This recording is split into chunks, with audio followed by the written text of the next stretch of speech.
Alors que le début du mois de février montrait des signes encourageants vers un léger déclin de l'épidémie, le nombre de contaminations semble reparti à la hausse dans l'Hexagone, si bien que certaines zones du territoire national sont déjà soumises à de nouvelles mesures de confinement, comme si est le cas à Dunkerque et dans les Alpes-Maritimes.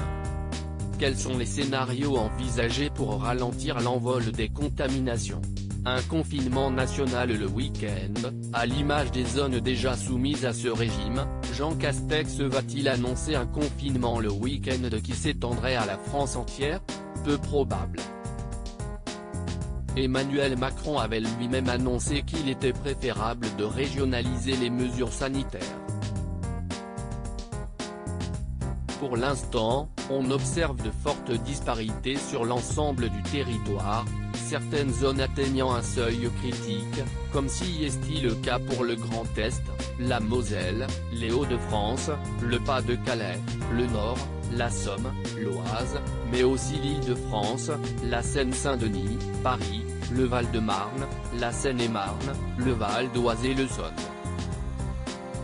Plus au sud, sont concernés le Var, les Bouches-du-Rhône, les Alpes-Maritimes et la région PACA.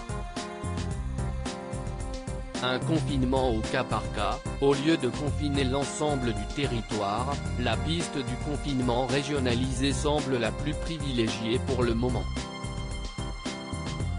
Si est déjà le cas à Dunkerque et dans les Alpes-Maritimes, où sera mis en place un confinement le week-end à partir de ce vendredi.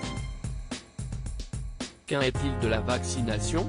Jean Castex devrait également, avec Olivier Véran, faire un point sur la stratégie de vaccination alors que débarque, ce jeudi, le vaccin AstraZeneca chez les médecins généralistes et les entreprises pour les personnes de 50 à 64 ans.